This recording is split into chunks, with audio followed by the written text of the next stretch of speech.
Hello students, Ashwani GS classes में आप लोगों का बहुत बहुत स्वागत है। मैं दीपशिखा द्विवेदी। आज हिस्ट्री क्लास आप लोगों का फिर से कंटिन्यू करते हुए जो हम लोग दिल्ली सल्तनत में पढ़ रहे थे उस टॉपिक को आगे लेकर चलेंगे। और इल्तुतमिश के मरने के बाद उसके उत्तराधिकारी में कैसे कैसे हुआ था बंटवारा, कैसे उसके बाद राजा कौन बना, ठीक ना। उसके लड़के अयोग्य थे तो उसकी पुत्री को बैठाया गया, रजिया सुल्तान को बैठाया गया। रजिया सुल्तान को जो इल्तुतमिश ने 40 तुर्क सरदारों का जो चहलगानी समूह का गठन किया था, उन लोगों ने षड्यंत्र के स्वरूप और जिन दो लोगों को एतगीन को जो ये और अल्पतगीन और एतगीन को जो बनाई थी, वो अधिकारी बनाई थी, उन लोग सब मिलके उसके साथ षड्यंत्र करके उसे किस प्रकार से गद्दी से हटाते हैं और युद्ध करके उसे किनारे कर देते हैं, एक साइड में कर देते हैं। और उसके बाद गद्दी पर कौन बैठता है, दिल्ली सल्तनत पर अगला शासक कौन होता है, इस सब के बारे में जानकारी के लिए और क्लास को और आगे ले जाने से पहले, स्टार्ट करने से पहले, अपना आज का मेन पॉइंट, आज हमारा फ्रेश टॉपिक के ओर चलने से पहले मैं आपको एक बात बता दूं कि अगर आप लोगों को ये वीडियो अच्छा लगता हो तो प्लीज़ उसे लाइक शेयर करना बिल्कुल मत भूलिएगा। और जो बच्चे नए जुड़ते हैं हमारे चैनल के साथ तो प्लीज़ चैनल को सब्सक्राइब करेंगे, बेल आइकन को पुश करेंगे ताकि वीडियो आपको मिले तो उसका नोटिफिकेशन आपको मिलता रहे। वीडियो अगर हम अपलोड करें तो आपको पता चलता रहे, टाइम टू टाइम आप उसे देखते रहें। तो बच्चों, जब रजिया सुल्तान की मृत्यु हो जाती है, उसे सब हत्यारे मार देते हैं। कब मार देते हैं? जब वो भटिंडा से कैद हो जाती है। तो भटिंडा से अल्पतगीन और अल्पतगीन नहीं, जो भटिंडा में वो कैद हो जाती है तो उसे वापस जब दिल्ली पर चढ़ाई करने के लिए जाती है तो रास्ते में उन लोग विश्राम करते हैं एक जगह रुक कर। तो वहाँ पर कुछ डाकू आते हैं और रजिया को मार देते हैं। रजिया का चैप्टर क्लोज हो जाता है। तो रजिया सुल्तान के बाद इल्तुतमिश का तीसरा पुत्र मुइजुद्दीन बहराम शाह को बैठाया जाता है। और रजिया का शासनकाल कितना रहता है? तो 4 वर्षों का शासनकाल रजिया का रहता है। और उसके बाद 1240 से 1242 यानी कि 2 साल तक के लिए मुइजुद्दीन बहराम शाह को बैठाया जाता है। अब देखिए, इसके बारे में हम पढ़ते हैं, ये कौन था, कैसे था, इसका जो 2 सालों का कार्यकाल रहा ये कैसे रहा, इसकी मृत्यु कैसे हुई। और जो इल्तुतमिश ये 40 तुर्कों का जो सरदारों का जो समूह बनाया था ना, ये चहलगानी जो समूह था, इन लोगों का वर्चस्व होने लगा सुल्तान पर इन लोगों का वर्चस्व होने लगा। ये किंग मेकर कहलाने लगे। सुल्तान बनाना हटाना इनके हाथों में होने लगा। यानी कि सरदारों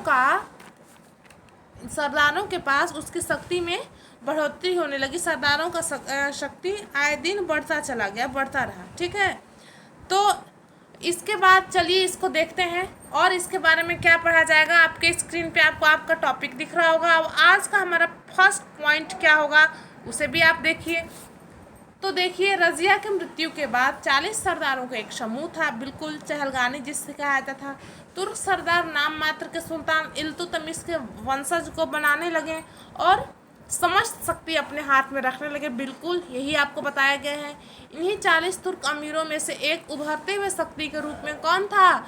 बलबन था। ठीक है, तो सुल्तान का शासन पर नियंत्रण मात्र था और समस्त शक्ति चहलगानियों के पास होने लगा ये रजिया सुल्तान के बाद। और ये जो सरदार हुए ये किंग मेकर कहलाने लगे, ये राजा बनाने का काम करने लगे और समस्त शक्तियों को अपने हाथों में रखने लगे। अब सेकंड पॉइंट की ओर चलेंगे। दूसरा पॉइंट क्या कहता है? अपनी सत्ता को सुरक्षित रखने के लिए तुर्क अधिकारियों ने नायाब ए मुमलकत, ठीक है, नायाब ए मुमलकत का नया पद सृजित किया। यह पद संरक्षक के समान था। ठीक है, तो जब अपनी सत्ता को सुरक्षित रखने के लिए क्या करने लगे तुर्क अधिकारी? एक नायाब का पद सृजित कर दिए, नया पद सृजित कर दिए। ये संरक्षक के समान कार्य करता था। मतलब इसका कि राजा के संरक्षक के समान कार्य करता था, नायाब का काम होता था। और ये नायाब कहाँ से चुना जाता था? तो वो 40 तुर्क जो सरदार थे उन्हीं में से एक नायाब चुना जाता था। वो नायाब संरक्षक के भांति राजा के सारे कार्य करता था और राजा नाम मात्र का शासक बन के रह गया था रजिया के बाद। ठीक है, उसके बाद देखेंगे सेकेंड पॉइंट क्या कहता है। अब शासन के अलावा सत्ता के, अब देखिए बहराम शाह इस पद का सर्वप्रथम एतगीन को चुना गया। ठीक है, नायाब के पद पर सर्वप्रथम कौन बना, तो एतगीन बना। बहराम शाह को गद्दी पर बैठाने से पहले इस शर्त को पूरा कराया गया कि एतगीन को अपना नायाब स्वीकार। एतगीन बच्चों यही है जिस पर रजिया का हाथ था इसे अधिकारी बनाने में। ठीक है, एतगीन यही है जिसे रजिया अधिकारी बनाई थी और ये दगा दे गया था। ठीक है, जिसकी वजह से रजिया को उधर ये भटिंडा का जो ये हुआ सरदार हुआ, उसको कैद कर लिया था, जिसको वही वहाँ का राज्य थी। और एतगीन था, इसको बदायूं का बनाया गया था। तो ये भी रजिया के साथ ये करता है, धोखा करता है और उसे हटाता है। ठीक है, तो इसी एतगीन जो होता है तुर्क सरदारों से मिलता है। तुर्क सरदारों से मिलके ही तो रजिया को हटाता है अपने रास्ते से, और ये तुर्क सरदार एतगीन को नायाब बना देते हैं, बहराम शाह का संरक्षक एक तरह से कह सकते हैं। और इस पद का नाम क्या दिया गया, मुमलकत-ए-नयाब। ठीक है, अब शासक के अलावा अब बहराम शाह को गद्दी पर बैठने से पूर्व इस शर्त को पूरा कराया गया कि उसे एतगीन को अपना नवाब स्वीकार करना पड़ेगा। बहराम शाह ने स्वीकार कर लिया। ठीक है, बहराम शाह को गद्दी पर बैठाने से पहले उसे ये कहा गया कि उसे एतगीन को अपना संरक्षक, अपना नायाब स्वीकार करना पड़ेगा, और बहराम शाह स्वीकार कर लेता है। अब शासक के अलावा सत्ता के दो दावेदार हो गए, एक वजीर आजम। ठीक है, वजीर का पद होता था जैसे आज के राष्ट्रपति, आज के प्रधानमंत्री, और एक नायाब जो तुर्क सरदारों से चुना जाता था, संरक्षक के रूप में कार्य करता था ये। अब एक वजीर और एक सुल्तान। तो सत्ता के कितने दावेदार हो गए, सुल्तान के अलावा दो और दावेदार हो गए। अब आगे देखिए बच्चों, आगे क्या होता है। इतिहासकार जो है, यहाँ इतिहास नहीं होगा, इतिहासकार जो है मिन्हाज-ए-सिराज के अनुसार बहराम शाह में अच्छे गुण थे, परंतु वो बहुत अत्याचारी था एवं रक्तपात करने वाला शासक था। ठीक है, मिन्हाज-ए-सिराज का एक जो किताब हुआ, किताबुल उल हिंद नहीं, इनका एक इतिहास का इन्होंने इतिहास लिखा, एक किताब जो इनका हुआ, उस किताब से हमें मध्यकालीन भारत की जानकारी का एक अच्छा स्रोत माना जाता है, एक मुख्य स्रोत माना जाता है। तो इतिहासकार मिन्हाज ने क्या कहा कि बहराम शाह में बहुत अच्छे गुण थे, परंतु वो बहुत अत्याचारी एवं रक्तपात करने वाला शासक था, बहुत ही अत्याचारी था। इसके अत्याचार से जनता त्रस्त होने लगी और ये काफ़ी रक्तपात किया, मतलब मारकाट बहुत मचाया ये बहराम शाह ने। एतगीन ने सत्ता की शक्ति पूरे अपने हाथ में लिया और बहराम शाह की बहन जो तलाकशुदा थी उसे शादी कर लिया। ठीक है, ऐसे भी पहले से भी एतगीन जो होता है वो संरक्षक होता है, लेकिन अपनी शक्ति को और सुदृढ़ करने के लिए वो बहराम शाह की तलाकशुदा बहन से शादी कर लेता है। इससे अपने अब इसके बाद उसने क्या करने लगा, इसने अपने दरवाजे पर नौबत और हाथी रखने लगा। ठीक है, नौबत और हाथी रखने लगा अपने दरवाजे पर। ये सुविधा केवल सुल्तान के पास होती थी। तो देखना है, मेरा कहने का मतलब ये है कि जो सुल्तानों के पास जो सुविधाएं होती थी, जो सुविधाएं सुल्तानों के पास हुआ करती थी, वही सुविधा नायाब होकर एतगीन अपने पास रखने लगा। अब नायाब इस कारण बहराम शाह एतगीन से असंतुष्ट हो गया और 2 माह के अंदर ही वध कर दिया गया। किसका वध कर दिया गया, और सारे नायाब के अधिकार अपने हाथ में ले लिया। ठीक है, तो इस कारण जो था बहराम शाह एतगीन से असंतुष्ट हो गया और उसे 2 माह के अंदर ही उसका वध करा दिया गया। बहराम शाह को डर लगने लगा कि इसकी शक्तियाँ तो दिन ब दिन बढ़ती जा रही हैं और इसके पास जो सुविधाएं हैं वो भी राजा एक सुल्तान के समान करने लगा, तो ये आगे चल के भविष्य के लिए खतरा हो सकता है। तो उसे पहले ही बहराम शाह अपने रास्ते से हटा देता है, उसका वध करा देता है। 1200 और देखिए, और नायाब पद जो था इसे भी समाप्त कर दिया। एतगीन के मृत्यु के साथ नायाब पद का भी ख़त्म कर दिया गया और सारा अधिकार अपने हाथ में ले लिया। अब देखिए, दिल्ली में 1241 ईस्वी पर मंगोलों का आक्रमण किया गया। बहराम का वजीर तुर्क सरदार क्या किया, बहराम का जो वजीर था वो जो तुर्क सरदार था, वो यहाँ पे थोड़ा आपको दिख नहीं रहा होगा, लेकिन मैं जो बोल रही हूँ वो सुनिएगा। वो जो ये तुर्क सरदारों को ना वो भड़काने लग गया, ठीक है। बहराम का जो वज़ीर था, वज़ीर मतलब प्रधानमंत्री, बहराम शाह सुल्तान था।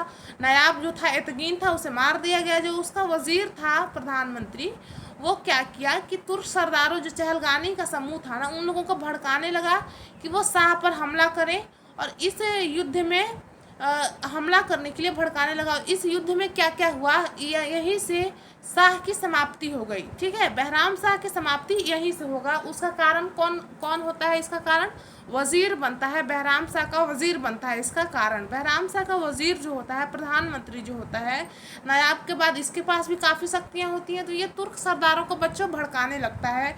तुर्क सरदार समझ ही रहे हैं कौन है, वही जो चहलगानियों का समूह था।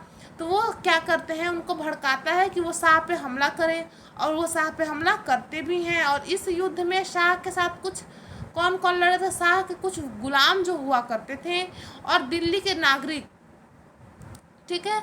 इन लोग और शाह मिलके तुर्क सरदारों से लड़े, लेकिन तुर्क सरदार यहाँ शाह को पराजित कर देते हैं। शाह के तरफ से कौन कौन लड़ा? तो दिल्ली के कुछ नागरिक और वफादार गुलाम, जो कुछ सरदार के बहराम शाह के कुछ वफादार गुलाम थे, वो और दिल्ली के नागरिक लड़ते हैं, और इसमें शाह की पराजय होती है। बहराम शाह को बंदी बनाकर मई 1942 में 1242 में वध कर दिया गया। बहराम को बंदी बना लिया गया, और सन 1242 ईस्वी में इसका वध कर दिया गया। इसके बाद तुर्क सरदार किसलू खां दिल्ली में प्रवेश किया और महल पर अधिकार कर लिया। किसलू खां कौन होता है बच्चों? तो ये अलाउद्दीन का संबंधी होता है, सगा संबंधी होता है, उसी के रिलेशन का होता है किसलू खां। अब ये देखा कि राजा मर गया, जब राजा मर जाएगा तो उसकी संपत्तियों पर दावा करने वालों की तो खुली छूट हो जाएगी। तो किसलू खां जाता है फौरन दिल्ली, और वहाँ पर राजमहल में प्रवेश करता है, उस पर अपना अधिकार कर लेता है। इसने सुल्तान बनने का भी प्रयत्न किया, किंतु तुर्क सरदार तैयार नहीं हुए। अंत में फिरोज शाह के पुत्र अलाउद्दीन मसूद शाह को सुल्तान बनाया गया। अब ये फिरोज शाह कौन है? तो इल्तुतमिश का पौत्र हो गया फिरोज शाह, इल्तुतमिश का बेटा जो था, उसके पुत्र अलाउद्दीन को मसूद शाह सुल्तान बनाया गया, ठीक है। अलाउद्दीन मसूद शाह को सुल्तान बनाया गया। तो अलाउद्दीन मसूद शाह कौन था? तो देखिए, रुकनुद्दीन फिरोज शाही जो था, जो रजिया से पहले बना था, रजिया से पहले जो शासक था रुकनुद्दीन फिरोज शाह, शाह तुर्कान, जिसकी माँ अपने हाथों में इसका कब्जा रखी थी। अब याद आया आप लोगों को? तो उसी का बेटा फिरोज शाह का पुत्र जो होता है अलाउद्दीन मसूद शाह, तो अलाउद्दीन मसूद शाह को गद्दी पर बैठाया जाता है, ठीक है। ये कौन होता है? इल्तुतमिश का पौत्र होता है, और इल्तुतमिश का पौत्र होता है, और ये जो होता है रजिया सुल्तान से पहले गद्दी पर बैठता है, इल्तुतमिश के बाद बैठता है। इसकी माँ बहुत अत्याचार करती है दिल्ली की जनता पर, शाह तुर्कान जिसका नाम होता है, और इससे त्रस्त होकर लोग रजिया को गद्दी पर आसीन करते हैं। तो अलाउद्दीन का देखिए कार्यकाल कितने दिनों तक रहा, कितने साल तक इसने राज किया? तो 1242 से 1246 ईस्वी तक, 1242 से 1246 ईस्वी तक अलाउद्दीन मसूद शाह का शासन चला।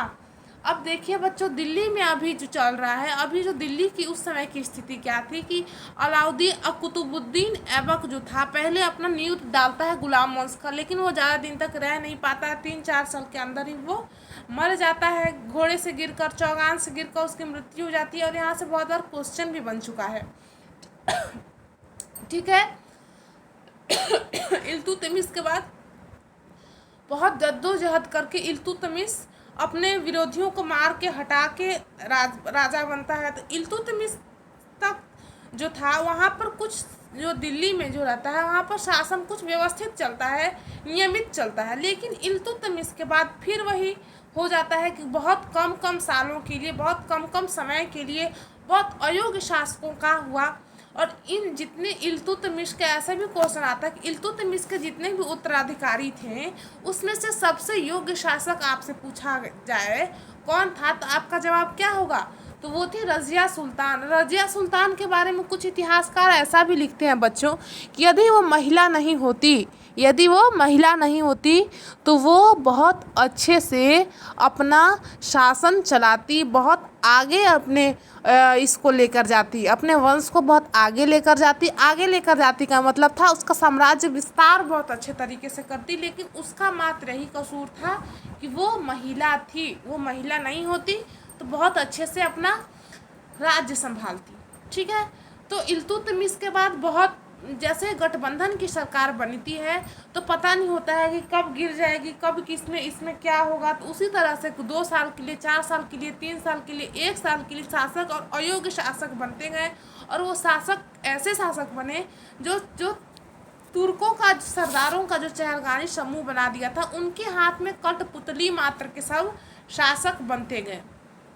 अब देखिए बच्चों, अगला टॉपिक क्या हुआ कि अलाउद्दीन मसूद शाह कौन था? तो रुकनुद्दीन फिरोज शाह कौन था? इल्तुतमिश का पुत्र था, रजिया का भाई था और रजिया से पहले शासन का पद यही संभाला था। उसी का बेटा जो होता है अलाउद्दीन मसूद शाह और इल्तुतमिश का पौत्र शासक बनता है। इसे भी इसी शर्त पर सुल्तान बनाया गया, जैसे बहराम शाह को बनाया गया था ना कि वो अपना दिमाग का यूज़ नहीं करेगा, जो भी उसे जैसे कहा जाएगा तुर्क सरदारों के द्वारा वही करेगा। तो इसके साथ भी वही शर्त रहा, जो नायाब करेगा आपको वही करना है, आपको इसके बारे में कोई शक्ति का प्रयोग आपको अन्यथा नहीं करनी है। ये पॉइंट आप देख लेंगे, अपनी कॉपी में नोट्स कर लेंगे, मैं समझाते जा रही हूँ।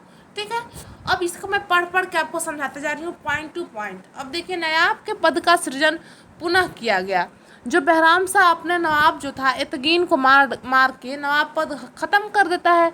लेकिन जब इसको बैठाया गया, अलाउद्दीन मसूद शाह को बैठाया गया गद्दी पर, तब नवाब का पद फिर से सृजित किया गया। इसे भी सेम वही कंडीशन पर पद पर बिठाया गया। अब ये कौन था? तो देखिए, गौर का, अब इसका पद का सृजन हो गया। गौर का शरणार्थी मलिक कुतुबुद्दीन हसन नियुक्त हुआ। क्या नियुक्त हुआ? तो जो ये था क्या, अलाउद्दीन मसूद शाह का नवाब कौन नियुक्त हुआ? तो गौर का एक शरणार्थी था मलिक कुतुबुद्दीन हसन, वो बना नवाब। ठीक है, नवाब नहीं, नायाब बना ये रुकनुद्दीन फिरोज शाह के बेटे, किसका? अलाउद्दीन मसूद शाह का। ठीक है, जो गैर तुर्क था, इसीलिए इसका प्रभाव कम रहा, परंतु इसने अपनी शक्ति बढ़ाने का प्रयत्न किया। तुर्क सरदारों के खिलाफ जाने के पर इसकी हत्या करा दी गई। अब देखिए, इसका पहला नवाब कौन बना? तो नवाब पद पर सबसे पहले बैठा एतगीन बहराम शाह का नवाब था। अब इसके बाद बहराम शाह उसको मरवा देता है और नायाब का पद ही ख़त्म कर दिया जाता है। लेकिन जब अलाउद्दीन मसूद शाह को बैठाया जाता है तो नायाब का पद पुनः सृजित किया जाता है और इस पद पर एक गैर तुर्क जो गौर का शरणार्थी था, भाग के आया होता है, उसे बैठाया जाता है। इसलिए इसे, उसका नाम क्या है? तो कुतुबुद्दीन हसन मलिक हसन। ठीक है, तो ये गैर तुर्क रहता है, इसीलिए इसको उतना रेस्पेक्ट नहीं मिलता है, उतनी इसको अहमियत कोई नहीं देता है। इसने अपनी शक्ति बढ़ाने के लिए प्रयास किया, तो इसने अपनी शक्ति बढ़ाने का प्रयास किया तो क्या किया कि जो ये तुर्क सरदार थे इनके खिलाफ जाने लगा। तो तुर्क सरदार की स्थिति कुतुबुद्दीन इल्तुतमिश के मरने के बाद तुर्क सरदारों की स्थिति काफ़ी सुदृढ़ हो जाती है। ये राजा बनाने लगते हैं और जो इनके खिलाफ जाते हैं उनकी ये मृत्यु कर देते थे, उनसे मार डालते थे। तो ये कैसे बचता? इसकी भी हत्या करा दी गई। तुर्क सरदार के खिलाफ जाने के जुर्म में इसे भी मार दिया गया। इन्हीं तुर्क सरदारों में एक बलबन था, परंतु निम्न पद पर था। ठीक है, इसे तुर्क सरदारों में 40 जो चहलगानियों का समूह था, इसी में से एक बलबन भी था, परंतु निम्न पद पर था। उसने अपनी योग्यता के दम पर बलबन सभी तुर्क सरदारों को अपने ओर मिलाया और 10 जून 1246 ईस्वी को अलाउद्दीन मसूद शाह की हत्या कर हटा दिया उसे। ठीक है, अलाउद्दीन मसूद शाह को हटा दिया। किसने हटाया? बलबन ने हटाया। ठीक है, उसे हटाकर अब किसे बैठाया गया? तो नसरुद्दीन महमूद को गद्दी पर बैठाया गया। कब हटाया गया? 1246 में।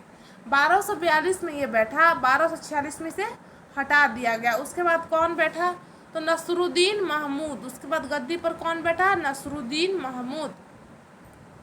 इसका कार्यकाल देखिए, 1246 से 1265 ईस्वी तक 1246 से 1265 ईस्वी तक इसका कार्यकाल थोड़ा लंबा रहा औरों के मुकाबले। अब इसके बारे में देखेंगे। 1236 से 1246 के बीच शमसी राजवंश के 4 कुमार सिंहासन पर बैठाए गए और बाद में हत्या करवा दी गई। शमसी वंश का अंतिम और पांचवा शासक कौन था? नसरुद्दीन महमूद।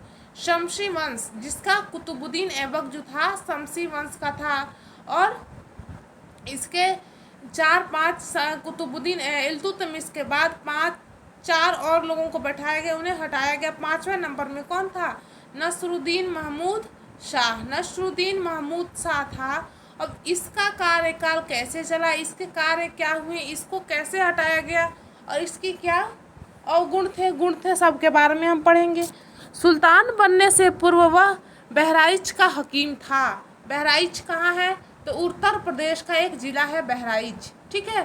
तो बहराइच का वो हाकिम था। कौन हाकिम था? नसरुद्दीन महमूद, जिसके बारे में हम पढ़ने जा रहे हैं, ठीक है। ये कौन बनता है? तो बहराम शाह के बाद कौन बनता है? बहराम शाह के बाद बनता है रुकनुद्दीन फिरोज शाह का बेटा कुतुबुद्दीन मसूद शाह। उसके बाद कौन बैठता है? तो नसरुद्दीन महमूद, ठीक है, नसरुद्दीन महमूद, ठीक। तो इसका ये क्या रहता है? तो बहराइच का हकीम रहता है शासक बनने से पूर्व। अब 27 मई को राजमहल में सिंहासन रूढ़ हुआ, 27 मई 1246 में, परंतु ये राजनीतिक एवं प्रशासनिक कार्यों में कम होता था। इसका संत स्वभाव के कारण नमाज पढ़ने, धार्मिक कार्यों में अधिक समय लगता था। अब जो ये नसरुद्दीन महमूद शाह था, इसकी आपको व्यक्तित्व के बारे में बताई जा रही है। इसका जो दिमाग था राजनीति में ज़्यादा न लगकर धार्मिक कार्य में ज़्यादा लगता था, और ये अपना मैक्सिमम टाइम नमाज पढ़ने में, धार्मिक कार्यों को करने में लगाता था। इन कार्यों को करने में अपना टाइम ज़्यादा एक्सपेंड करता था, और राज्य की चीज़ों को, राजनीतिक चीज़ों को उतना नहीं ध्यान देता था। और इसे ध्यान देने की आवश्यकता भी क्या थी बच्चों? तुर्क सरदारों के हाथ में तो शासन चलता था, ये नाम मात्र के बस बनाए गए थे ना। और इन लोगों और जिन्होंने विरोध किया, आपने यही पढ़ते आए हैं अभी तक कि जिन्होंने विरोध किया वो मारे गए, और जो शांत रहे, ये कुछ शांत स्वभाव का था, ये राजनीतिक विचारधारा का नहीं था, तो ये कुछ दिनों तक शासन किया। तो ये अपनी जान को बचाने के लिए, अपने आप को सुरक्षित रखने के लिए इसने ऐसा कार्य किया। इसका काम का था, कुरान का नकल करता था, उसको बेचकर अपने परिवार का पोषण करता था। कुरान का नकल करने का मतलब है, कुरान जो एक मुस्लिम धर्म ग्रंथ है, पवित्र धर्म ग्रंथ माना जाता है मुस्लिमों में, तो इसी का कॉपी करता था, इसी के बारे में लिखता था और उसे बेचता था, अपना परिवार चलाता था। इसे हस्तलिपि का शौक था और एक श्रेष्ठ सुलेखक भी था। अब स्वाभाविक सी बात है, जो लिखने का काम करता है उसको लेखनी में मन लगता होगा। हस्तलिपि का इसे शौक था और अच्छा लेखक भी रहा होगा, तभी तो लोग इसकी लिखी हुई किताबों को खरीदते थे। अब मिनहाज-उल-सिराज के हिसाब से ये एक आदर्श शासक था। मिनहाज-ए-सिराज एक इतिहासकार हुए जिनके बुक को मुख्य स्रोत माना जाता है मध्यकालीन भारत को जानने के लिए। इन्होंने अभी तक का आदर्श सुल्तान माना किन्हें? तो नसरुद्दीन महमूद को इन्होंने एक आदर्श सुल्तान कहा। इसने अपनी किताब तबकात-ए-नासरी में, नासरी जो था इसे ही समर्पित किया, यानी कि डेडिकेटेड किया। ये भी क्वेश्चन आ जाएगा कि मिनहाज-ए-सिराज की पुस्तक का नाम क्या था, तो या भूलिएगा मत, तबकात-ए-नासरी। तबकात-ए-नासरी किसको डेडिकेटेड किया गया था, किसको समर्पित था? तो नसरुद्दीन महमूद को समर्पित था। नसरुद्दीन ने अपनी सत्ता का बागडोर चालीसी दल के प्रमुख नवाब बलबन को दे दिया। वह नाम मात्र का राजा बना था, बिना किसी आज्ञा के कोई कार्य नहीं करता था। अब ऐसा क्यों करता था ये भी आपको बताया गया है। ऐसा करना इसकी मजबूरी भी थी। ये और शासक जो थे विरोध में गए और मारे गए, लेकिन ये विरोध में नहीं गया, इसीलिए कुछ दिनों तक जिंदा रहा बेचारा। तो नसरुद्दीन ने अपनी सत्ता का बागडोर चालीसी दल के प्रमुख नवाब, ये तो पढ़ लिए, बलबन को दिया। अब इस जगह पर बलबन ने क्या किया कि बलबन एक योग्य नेतृत्व करता हुआ बच्चों, एक योग्य इंसान साबित हुआ, योग्य राजा साबित भी होगा। ये अपनी स्थिति सुदृढ़ करते जाता है, अपने आप को मजबूत करते जाता है, और अपना विवाह जो होता है नसरुद्दीन की पुत्री के साथ कर लेता है। नसरुद्दीन की पुत्री से अपना विवाह करके वैवाहिक संबंध भी स्थापित कर लेता है, जिससे इसकी और भी इसके लिए प्लस पॉइंट हो गया ना, उसके साथ वैवाहिक संबंध भी स्थापित कर लिया। नायाब मुमलिकात का पद प्राप्त करके वो कानूनी रूप से संपूर्ण अधिकार प्राप्त कर लिया, विवाह भी कर लिया उससे, ठीक है। और एक जो नायाब का पद होता है ये भी ये प्राप्त कर लिया और कानूनी रूप से संपूर्ण अधिकारी बन गया। कौन बन गया? ये बलबन बन गया। और जब ये नायाब का पद ग्रहण किया तो उसके साथ एक पदवी भी धारण किया इसने। तो बलबन से उसने क्या पदवी धारण किया? उलूग खां की उपाधि इसने धारण किया। तो उलूग खां की उपाधि से इसने विभूषित किया खुद को, ठीक है। तो उलूग खां की उपाधि इसे किसने दिया? राजा ने दिया था ये उपाधि। और कब दिया था? नायाब की पद में सृजन हुआ था जब इसका, तब दिया था, सृजित किया गया था इसे नायाब के पद के लिए। नायाब क्या होता है पता है ना आप लोगों को? अब आगे देखिए, बलबन ने अमीर सरदारों का दमन किया और सफलता भी प्राप्त की। बलबन जो था एक योग्य इंसान था, वो देखता था कि ये जो तुर्क सरदार जो होते हैं ये राजा को अच्छे से कार्य करने नहीं देते हैं। अब ये औरों के साथ जो बिहेव किए हैं, जो व्यवहार किए हैं, उन लोगों को जैसे परेशान किए हैं, उसे इस बात का पूर्ण ज्ञान था कि वो जब मैं राजा बनूंगा तो ये सब हमारे साथ भी ऐसा ही करेंगे। इसीलिए ये तुर्क सरदारों का दमन करता है। और ये तुर्क अमीर होते हैं, चहलगानी जो समूह जिसको इल्तुतमिश गठन करता है, इसको तोड़ने का काम किसने किया? तो इसे तोड़ने का काम बलबन ने किया, क्योंकि बलबन उन लोगों का स्थिति देखा था, उन राजाओं की स्थिति देखा था जिसे ये अपनी उंगली पे ना चाहते थे कठपुतली की तरह, और उन लोगों को मरवा भी दिया करते थे जो इनके विरोध में जाता था। तो इस सभी लोगों चीज़ों से बचने के लिए उसने क्या किया बलबन ने? तो तुर्क सरदारों के समूह को ही विघटित कर दिया, उसे ख़त्म कर दिया। और बलबन को क्या क्या बर्दाश्त करना पड़ा, किन किन आक्रमणों को झेलना पड़ा, ये देखिए। तो मंगोलों का आक्रमण, हिंदू राजाओं की शक्ति पर इसने रोक लगाया, मालवा बुंदेलखंड मेवातियों का दमन किया, जो इसके भावी सुल्तान के पद तक पहुंचने में सहायक हुए, और उन लोगों के साथ कार्य किया जो इनके अगेंस्ट गए, उन्हें हटाया भी अपने पथ से। इनमें से कौन था इसका उदाहरण? तो तुर्क जो चहलगानी वंश थे, उन्हीं चहलगानियों में से ही एक बलबन वापस उठ के आया। लेकिन उन्हीं लोगों का दमन क्यों किया?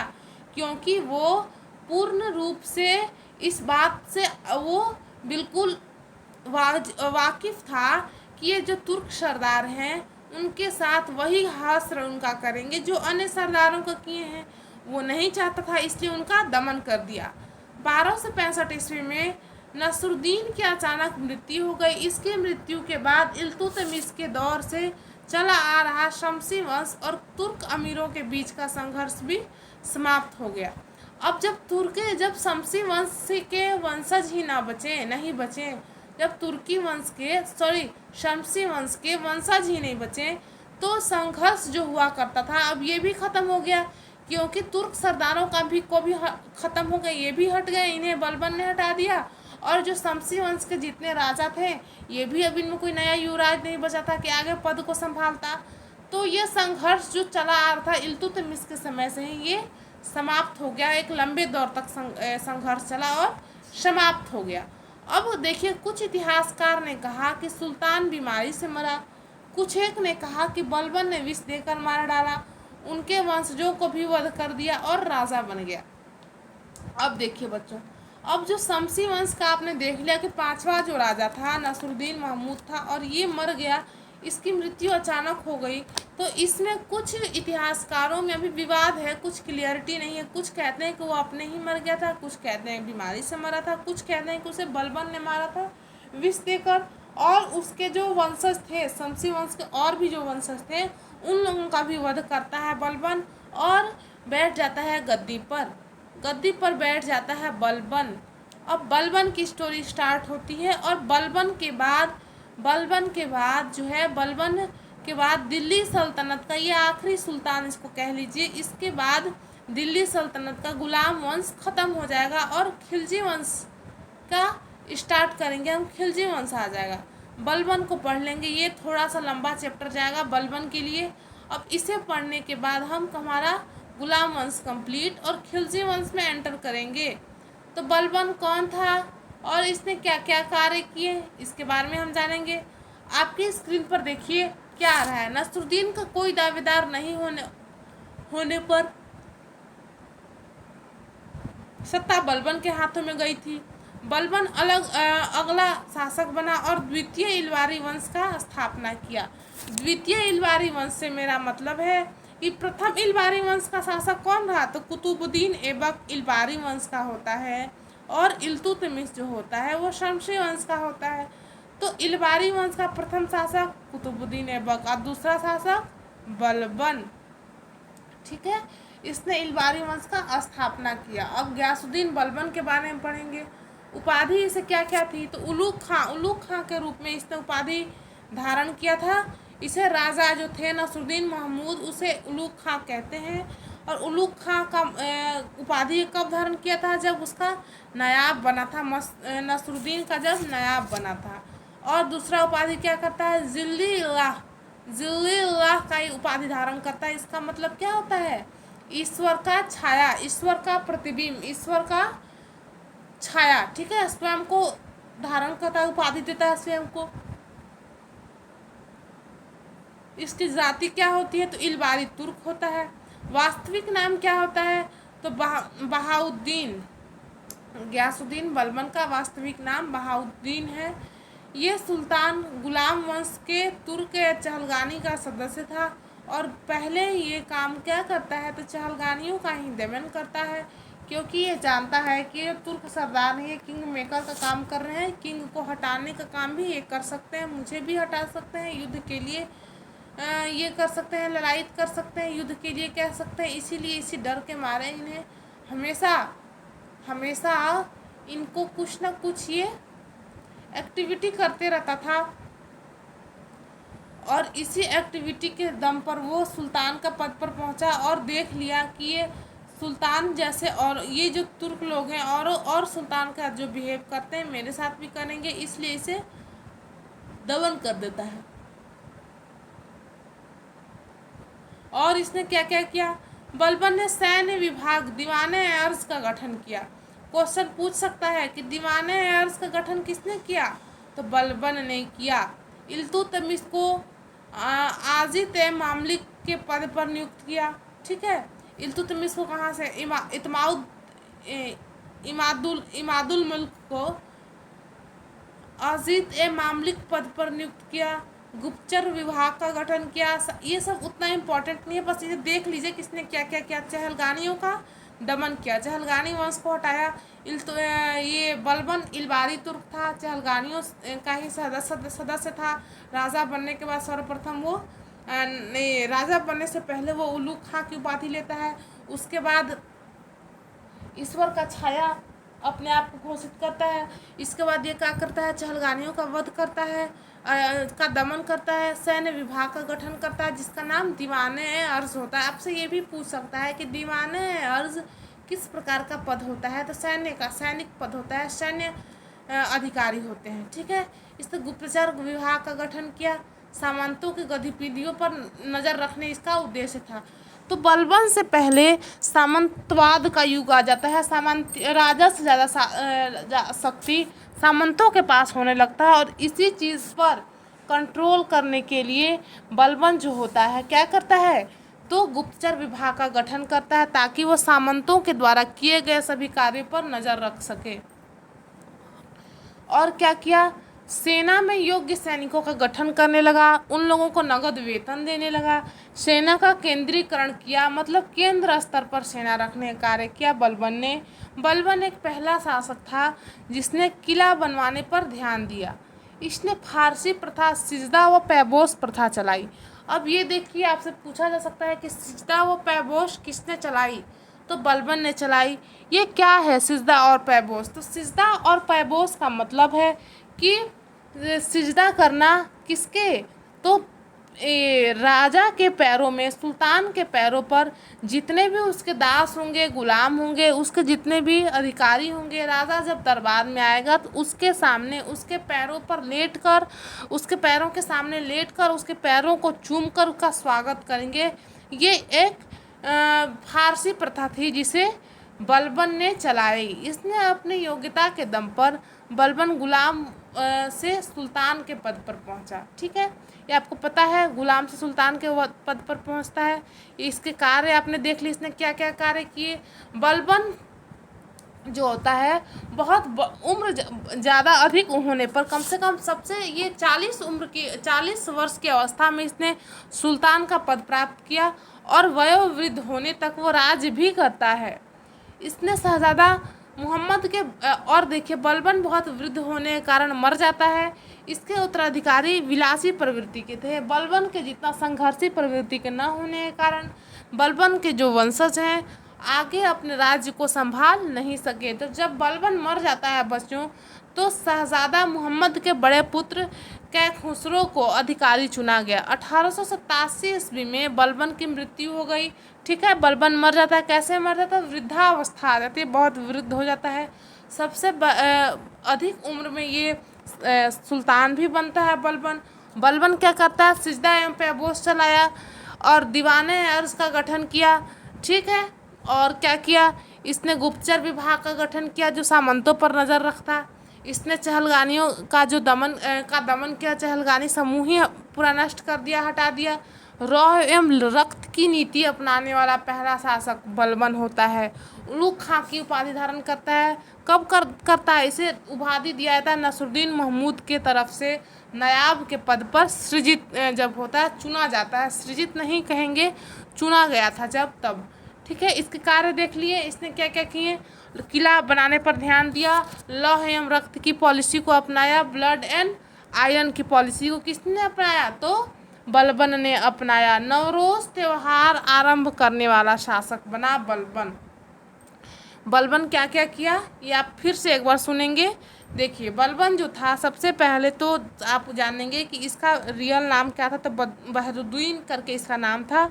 ये चहलगानियों में से एक निम्न पद पर था। अपनी योग्यता के बल पर वो नायाब के पद तक आता है। उसके बाद अपनी और स्थिति को सुदृढ़ करता है, सुल्तान बन जाता है। सुल्तान बनने के साथ ही उसने क्या किया? नायाब जब चुना जाता है तब वो उलूग खां की उपाधि लेता है। सुल्तान बनने के बाद ही उसने चहलगानियों का दमन किया, उसे नष्ट किया, ख़त्म कर दिया चहलगानियों का। उसके बाद उसने सिजदा एवं पैबोस एक प्रथा चलाई। नौरोज़ त्यौहार उसने स्टार्ट किया मनाना चलाना। सिजदा पैबोस का मतलब आपको बताया गया।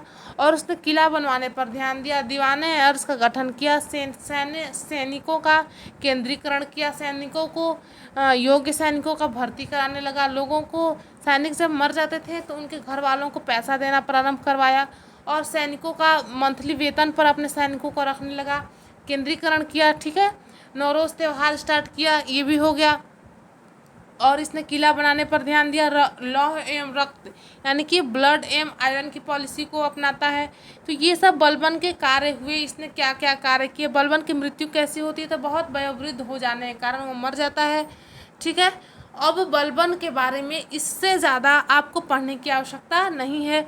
अब बलबन के बाद जो होता है क्यूमर्स, इसका अंतिम शासक होता है इस वंश का। इस वंश का मतलब गुलाम वंश का। गुलाम वंश का अंतिम शासक शमसुद्दीन क्यूमर्स होता है, जिसकी हत्या जलालुद्दीन फिरोज शाह खिलजी करवाता है और खिलजी वंश का नींव डालता है।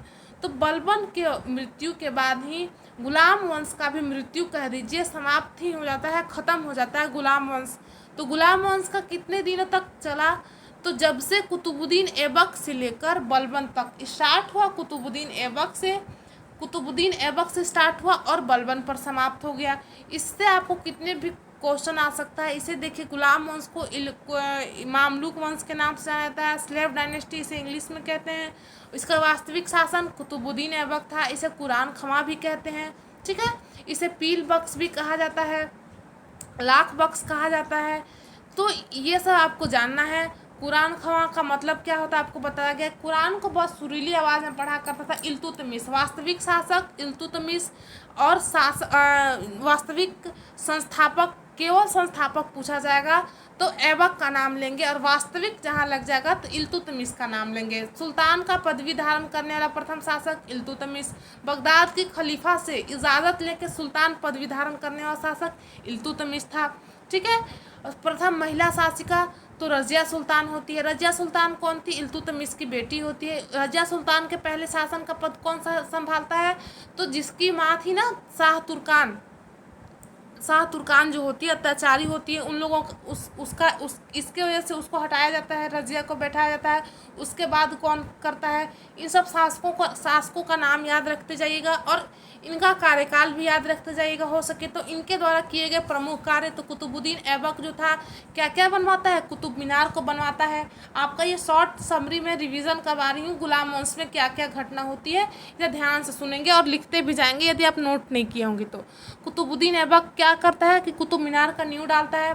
किसके याद में बनाता है? तो बख्तियार काकी के, कुतुबुद्दीन बख्तियार काकी के सम्मान में कह लीजिए, याद में कह लीजिए, उन्हीं के नाम पर बनवाता है कुतुब मीनार, वो अपने नाम पर नहीं बनवाता है। और एक सबसे पहले इस्लामिक स्ट्रक्चर पर, भारत में सबसे पहले इस्लामिक स्ट्रक्चर पर मस्जिद बनवाता है, और कौन? इल्तुतमिश। ठीक है। कहाँ बनवाता है? तो जो पृथ्वीराज तृतीय का राय पिथौरागढ़ का किला होता है उसी को मस्जिद के रूप में तब्दील कर लेता है। 2.5 दिन का झोपड़ा बनाता है। कहाँ? यहाँ राजस्थान में अजमेर में बनवाता है। ठीक है। ये थे कुतुबुद्दीन ऐबक। चौगान खेलते वक्त इसकी मृत्यु हो जाती है, उसका चैप्टर क्लोज। उसके बाद इल्तुतमिश आता है, बहराम शाह आता है, 8 माह का शासन रहता है उसका। उसके बाद इल्तुतमिश आता है, उसके बाद रजिया सुल्तान। सभी शासकों को एक एक करके हम आपको बताते ही गए हैं, पढ़ते गए हैं, ये आपका शॉर्ट रिवीजन था। और कुतुबुद्दीन एक ये भी कह सकते हैं आपकी इल्तुतमिश के बाद एक अच्छा शासक मिला गुलाम वंश को, तो वो बलबन के रूप में मिला। बलबन एक क्रूर प्रवृत्ति का भी था। इसने क्या क्या किया वो तो अभी अभी हम लोग तुरंत पढ़े हैं। ठीक है। तो इल्तुतमिश के बाद दिल्ली के शासन में अस्थिरता आ जाती है। बलबन जिसे कुछ दिन तक, बलबन जब आता है तो उसे कुछ समय तक उसे व्यवस्थित करके रखता है। उसके बाद उसका उत्तराधिकारी क्यूमर्स जो होता है, शहाबुद्दीन क्यूमर्स, ये उतना योग्य शासक नहीं होने के कारण ये भी बहुत जल्द इसे मार दिया जाता है। किसके द्वारा? तो खिलजी वंश का नींव डालता है कौन? तो जलालुद्दीन फिरोज खिलजी, ये मार देता है क्यूमर्स को, और अपना एक नया वंश खिलजी डायनेस्टी का यहाँ से पदार्पण होगा, यहाँ से स्टार्ट होगा खिलजी डायनेस्टी। तो आज के लिए इतना बहुत ज़्यादा हो गया। खिलजी डायनेस्टी हम नेक्स्ट क्लास में पढ़ेंगे। आपका गुलाम वंश स्लैब डायनेस्टी कंप्लीट हो गया।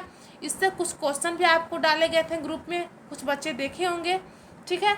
तो फिर इसके लिए टेस्ट रखा जाएगा। अब अभी टेस्ट हेल्ड नहीं किया जाएगा। बाकी जितने 5 वंशों का जो था ना, ये दिल्ली सल्तनत में कुल 5 वंशों ने राज किया। तो अभी तो हमने स्लैब डायनेस्टी बस ख़त्म किया, खिलजी डायनेस्टी आएगा, इसे पढ़ लेंगे। उसके बाद 3 और बचेंगे, सभी को मतलब समाप्त करके एक पूरा दिल्ली सल्तनत पर एक टेस्ट रखा जाएगा, एक बड़ा सा। ठीक है। उसको यूट्यूब पर एक वीडियो बनाया जाएगा टेस्ट बनाकर, उसे आप लोग देखेंगे। तो आज के लिए बच्चों इतना ही। आप लोग अपना रिवीजन करते रहिए, और एक हमारा वेबसाइट है जिस पर भी आप गूगल पर वीडियो आप देख सकेंगे, उसका लिंक आपको डिस्क्रिप्शन बॉक्स में दिखेगा। तो जो बच्चे वहां से गूगल से जाकर पढ़ना चाहते हैं वो उस लिंक के माध्यम से जा सकते हैं, पढ़ सकते हैं। डिस्क्रिप्शन बॉक्स को ज़रूर चेक किया करिए, आपको इसमें क्या क्या मिलेगा इसको आप ध्यान से सुनिए। पहले जो आप पढ़ रहे हैं, जो बच्चे नोट्स नहीं करने पाते हैं, उनको इसका नोट्स का PDF मिलेगा, टेलीग्राम हमारा लिंक मिलेगा, पिछला जो आपको क्लास पढ़ाया गया यदि आपने मिस किया है तो उस क्लास का आपको लिंक मिलेगा। तो इसके लिए आप वीडियो का डिस्क्रिप्शन बॉक्स ज़रूर चेक किया करिए। और हमारा एक वेबसाइट लिंक जो भी मिलेगा, उस वेबसाइट पर जाने पर आपको PDFs मिल सकते हैं। BHU के जो बच्चे होंगे उनको वहाँ का प्रीवियस ईयर क्वेश्चन पेपर्स मिल सकता है, आपको PDF मिल सकता है। ठीक है। E-बुक कह सकते हैं आपको मिल सकता है, मतलब नेटवर्क इससे ऑनलाइन पढ़ने की सुविधाएं आपको पूरी तरीके से देने का हम प्रबंध कर रहे हैं, और इसमें जितना हो सके हम सुधार भी करते जाएंगे। आप भी हमें इसी प्रकार से सहयोग करते रहें, वीडियो को लाइक शेयर करते रहिए। यदि आपको पसंद आता है क्लास तब वीडियो को मैक्सिमम लाइक करिए, मैक्सिमम बच्चे कमेंट करिए आपको वीडियो कैसा लगता है, और नेक्स्ट में आप हमसे क्या चाहते हैं, आपको क्या कमी लगती है। इन सब बातों को ध्यान में रखते हुए आप हमें कमेंट ज़रूर करें। तो आज के लिए बच्चों इतना ही। नेक्स्ट क्लास में हम फिर मिलेंगे अपने नए टॉपिक के साथ। तो नमस्कार, जय हिंद।